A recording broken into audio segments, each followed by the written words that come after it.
There's no feeling more intense than starting over. If you deleted your homework the day before it was due, as I have, or if you left your wallet at home and you have to go back after spending an hour in the commute. If you won some money at the casino and then put all your winnings on red but it came up black. If you got your best shirt dry cleaned before a wedding and then immediately dropped food on it.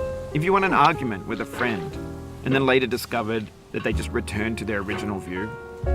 Starting over is harder than starting up. If you're not ready for that, like if you've already had a bad day, then what you're about to go through might be too much. Feel free to go away and come back. I'll be here. Alright, thanks for coming with me on this trip. I'll understand if you have to take a break at any point. Just find a safe place to stop and quit the game. Don't worry, I'll save your progress, always, even your mistakes.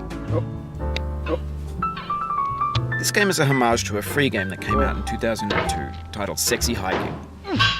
The author of that game was Jazuo, a mysterious Czech designer who was known at the time as the father of B games. And B games are rough assemblages of found objects. Designers slap them together very quickly and freely, and they're often too rough and unfriendly to gain much of a following. They're built more for the joy of building them than as polished products. In a certain way, Sexy Hiking is the perfect embodiment of a B game. It's built almost entirely out of found and recycled parts, and it's one of the most unusual and unfriendly games of its time. In it, your task is simply to drag yourself up a mountain with a hammer. And that act of climbing, in the digital world or in real life, has certain essential properties that give the game its flavor. No amount of forward progress is guaranteed. Some cliffs are too sheer or too slippery. And the player is constantly, unremittingly in danger of falling and losing everything. Anyway, when you start Sexy Hiking, you're standing next to this dead tree that blocks the way to the entire rest of the game. It might take you an hour to get over that tree, and a lot of people never got past it. You prod and you poke at it, exploring the limits of your reach and your strength, trying to find a way up and over. And there's a sense of truth in that lack of compromise. Most obstacles in video game worlds are fake. You can be completely confident in your ability to get through them once you have the correct method or the correct equipment or just by spending enough time. In that sense, every pixelated obstacle in Sexy Hiking is real. The obstacles in Sexy Hiking are unyielding, and that makes the game uniquely frustrating. But I'm not sure Jazuo intended to make a frustrating game. The frustration is just essential to the act of climbing, and it's authentic to the process of building a game about climbing. A funny thing happened to me as I was building this mountain. I'd have an idea for a new obstacle, and I'd build it, test it, and it would usually turn out to be unreasonably hard. But I couldn't bring myself to make it easier. It already felt like my inability to get past a new obstacle was my fault as a player rather than as a builder. Imaginary mountains build themselves from our efforts to climb them, and it's our repeated attempts to reach the summit that turns those mountains into something real. When you're building a video game world, you're building with ideas, and that can be like working with quickset cement. You mold your ideas into a certain shape that can be played with, and in the process of playing with them, they begin to harden and set until they're immutable, like rock. And at that point, you can't change the world. Not without breaking it into pieces and starting fresh with new ideas.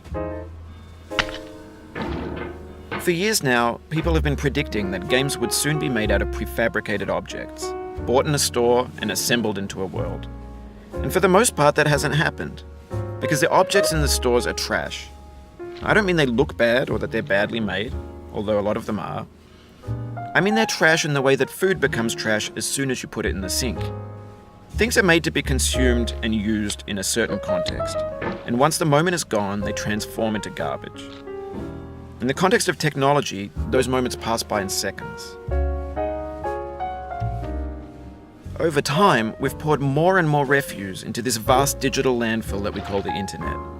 It now vastly outnumbers and outweighs the things that are fresh and untainted and unused. When everything around us is cultural trash, trash becomes the new medium, the lingua franca of the digital age.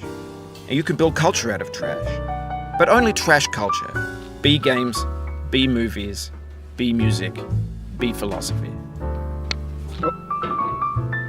Maybe this is what digital culture is.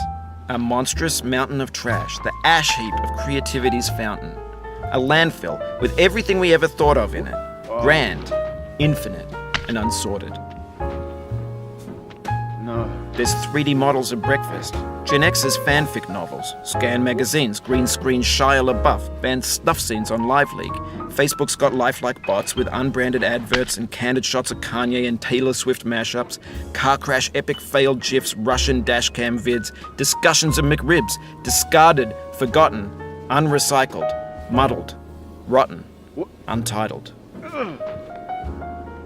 Everything's fresh for about 6 seconds, until some newer thing beckons, and we hit refresh. And there's years of persevering, disappearing into the pile, out of style, out of sight. In this context, it's tempting to make friendly content that's gentle, that lets you churn through it but not earn it. Why make something demanding if it just gets piled up in the landfill, filed in with the bland things? When games were new, they wanted a lot from you. Daunting you, taunting you, resetting and delaying you. Players played stoically. Now everyone's turned off by that. They want to burn through it quickly, a quick fix for the fickle, some tricks for the clicks of the feckless. But that's not you, you're an acrobat. You could swallow a baseball bat. Now I know, most likely you're watching this on YouTube or Twitch, while some dude with 10 million views does it for you. Like a baby bird being fed chewed up food. That's culture too. But on the off chance that you're playing this, what I'm saying is, trash is disposable, but maybe it doesn't have to be approachable. What's the feeling like? Are you stressed? I guess you don't hate it if you got this far. Feeling frustrated? It's underrated.